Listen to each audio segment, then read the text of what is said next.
All right, on this one, guys, we're playing white, and black's bishop just went from c8 and took my pawn on h3. So let's do material count first. I have 4 pawns. Black has 4. I have 2 minor pieces, a knight and a bishop. He has the bishop pair, and we both have a queen and 2 rooks. So let's take a look deeper and see what's going on here. So by taking my pawn on h3, I can't take back with my pawn because it's pinned by his queen on g5. So why don't we just take back with our queen? Queen takes h3 because we do defend that pawn laterally. So let's see if there's any pitfalls to that. Queen just takes back on h3. Is there any reason we wouldn't just do that? Let's see. Queen takes h3. I don't really see why we wouldn't just take back with queen takes h3.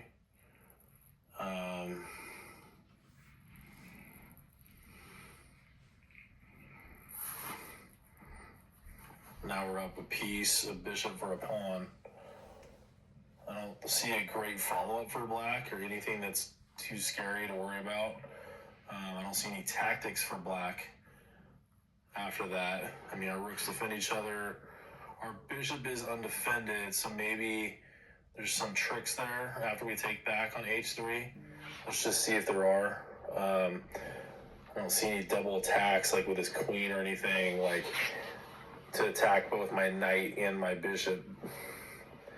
So I'm not really seeing the danger in just taking back with the queen. So,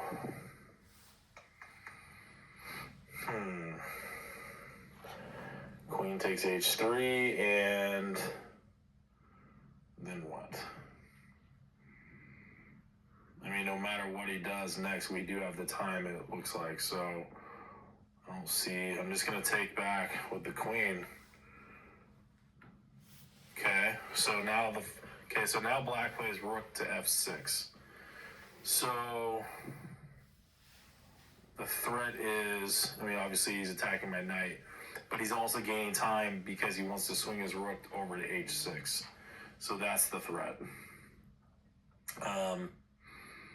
Let's see.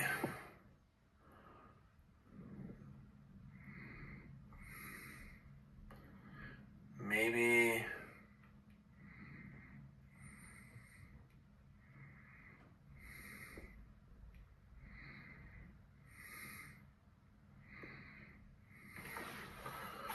I mean, you definitely would not want to go knight to e7. That would be a bad move because he has rook to h6 attacking our queen, and then we're going to lose most likely our knight next with queen takes e7, unless we go queen to d7 to protect it.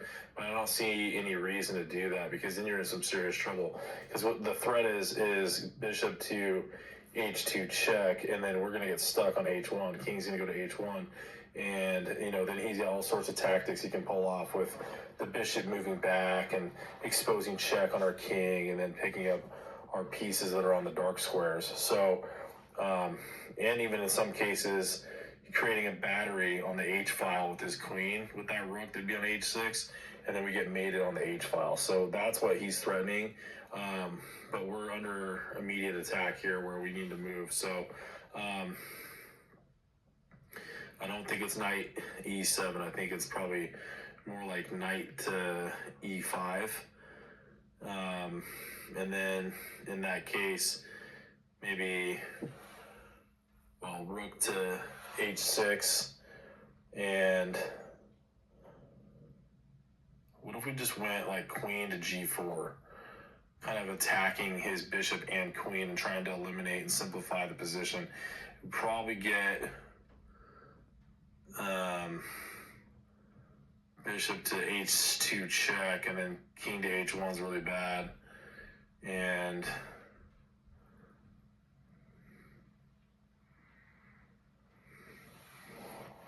then maybe queen takes g4, bishop takes g4, but then we're in a really weird position with the king kind of stuck behind his bishop with all sorts of exposed check threats. So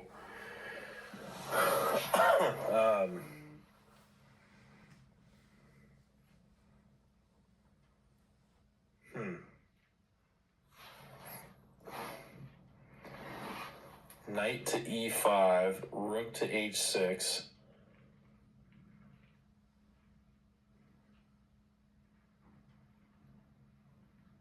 Oh, I think I got it. This is nice. This is a nice defensive save. So knight to e5 would be met with rook to h6, right? But then queen takes h6. So we sack our queen for the rook on h6.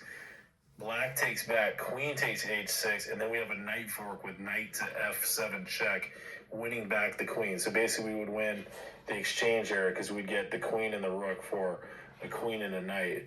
And we also had picked up the bishop for the pawn on the first move. So we're up way ahead on material there. Let's see if there's a way out of that for him if he doesn't immediately move rook h6. So if I go knight e5, I wonder if he just snaps off the knight first with bishop takes e5. And then we have d4 takes e5, and then rook to h6.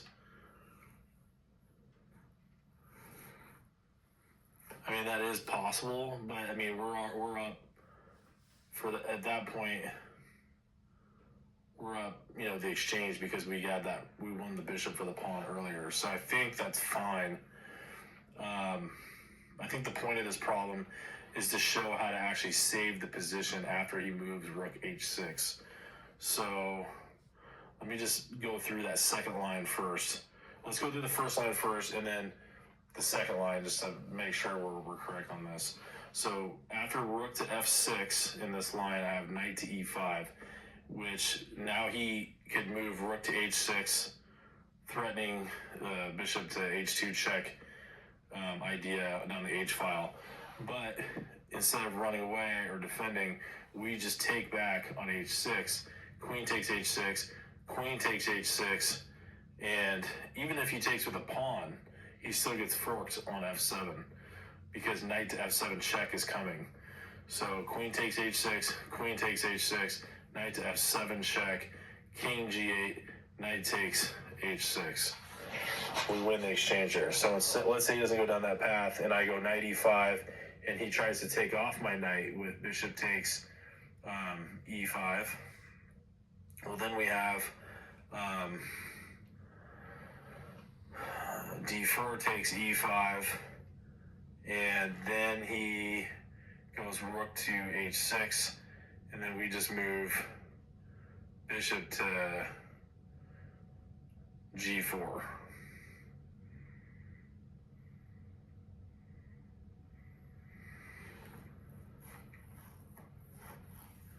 Trying to exchange queens.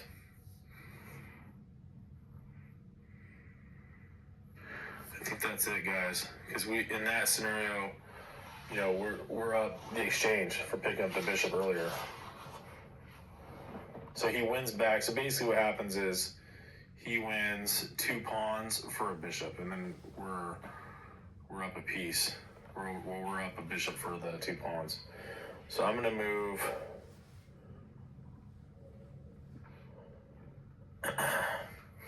Let's double check everything, make sure before we move that knight. I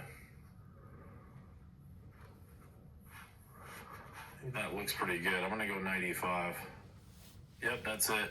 Okay, he took the knight. Bishop takes e5, and we're gonna go d4 takes e5, and that's the end of the problem.